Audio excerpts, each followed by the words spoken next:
Welcome to class, everyone. Come on in, find a seat, and get comfortable. Today, we're going to dive into the truly fascinating world of statistics. Now, I know exactly what some of you might be thinking. You're thinking, oh, great, statistics, just a bunch of dry, tedious equations. But I'm here to tell you it's so much more than that. It is literally the science of understanding the messy world around us. To see what I mean, just take a look at this abstract painting. This is Jasper John's 0 to 9.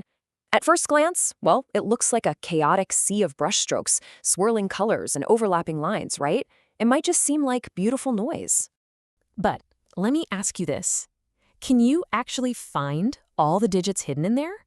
If you look really closely, the entire structure of this artwork is determined by a number sequence from 0 to 9. And this perfectly illustrates what statistics is all about. It's the ultimate tool that helps us find meaningful structure hidden deep inside messy, real-world data. So, settle into your seats, because in this explainer, we're going to treat data analysis exactly like an explorer charting unknown territories. We'll learn how to navigate the unknown, spot those hidden paths, and make absolute sense of the overwhelming amount of information that surrounds us every single day. Here's our syllabus for the explainer today. 1. The art of understanding data. 2. Getting to know your variables. 3. Visualizing the hidden patterns. 4. The mathematics of chance. And 5. Why statistical significance matters. All right, let's jump straight into section 1, the art of understanding data. Let's establish what exactly it is we're studying today. Put simply, statistics is the science of collecting, organizing, and interpreting numerical facts. We are bombarded by numbers every single day, folks. From imported car sales on the evening news to the latest weather reports popping up on your phone, statistics is your essential toolkit for separating sense from pure nonsense in that endless flood of information. But here is the golden rule you absolutely need to remember. Data are numbers with a context. For example, if I tell you a baby weighs 10.3 pounds, you'd probably realize, wow, that's a pretty big baby.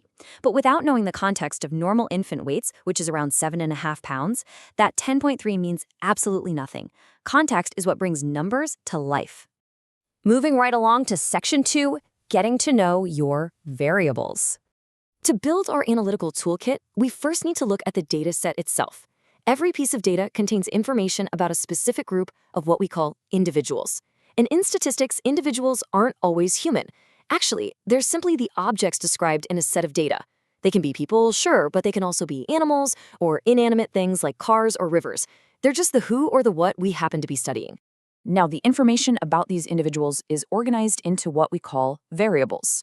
A variable is just any characteristic of an individual that can take different values. And honestly, knowing your variables, knowing what they measure, and exactly how they measure it is an absolutely crucial first step before you even think about touching a calculator. Broadly speaking, there are two main types of variables you'll encounter. Categorical variables place an individual into groups, like gender or letter grade. On the flip side, quantitative variables take on numerical values where doing arithmetic actually makes sense. This is a beautifully simple juxtaposition.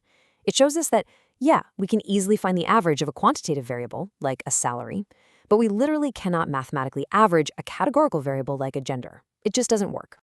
If we look at this classroom grading spreadsheet, we can easily see how this plays out in the real world.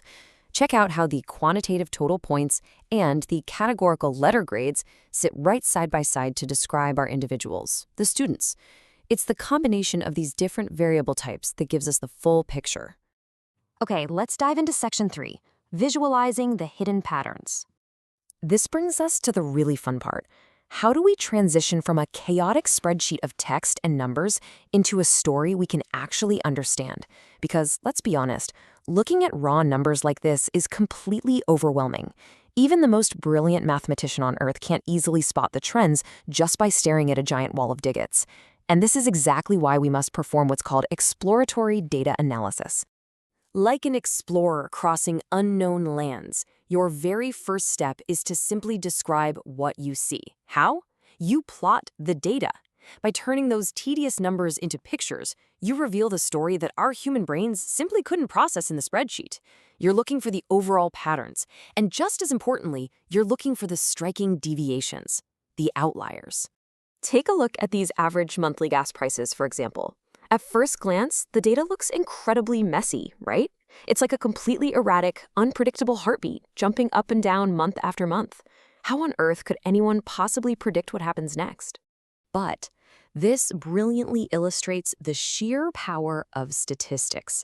When we use software to extract the mathematical trends and those seasonal variations, like, prices always spiking during summer road trips, it magically reveals a clear, long-term upward signal hidden right there in the noise. Suddenly, the chaos makes perfect sense. Which leads us to section 4, the mathematics of chance. See, once we spot a pattern, we always have to ask ourselves, is this pattern real, or is it just a massive coincidence? The reality is, our world is full of random variation. If you flip a coin, the immediate outcome is totally random.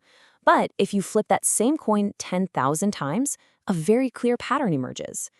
We rely on the mathematics of probability to help us decide if a pattern we see in our data represents a true underlying phenomenon or if it's just a random fluke of nature. And finally, section 5, why statistical significance matters. This brings us to a concept you will hear debated in almost every single field of scientific study, from medicine to economics to psychology. That concept is statistical significance. When researchers proudly announce they've found a statistically significant result, they're really just saying they found good mathematical evidence for the effect they were seeking. They found an effect so large that it would rarely occur by chance alone. But here is a massive, massive warning. Statistical significance is definitely not the same thing as practical significance.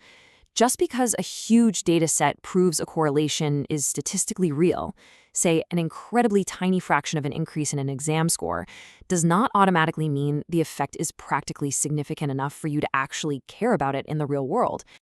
Always remember that data are just numbers with a context. You've got to examine them carefully, plot them out, and really think about what they mean rather than blindly trusting the output of a computer equation. The foolish user of statistics jumps straight to the math without understanding the context first. Don't be that user. So, class dismissed. But as you step out into a world that is completely flooded with information, polls, studies, and endless data points, I want to leave you with this final thought.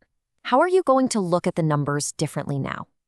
How will you use these new tools to find the true signal hidden inside your own noise? Keep exploring, and I'll see you all next time.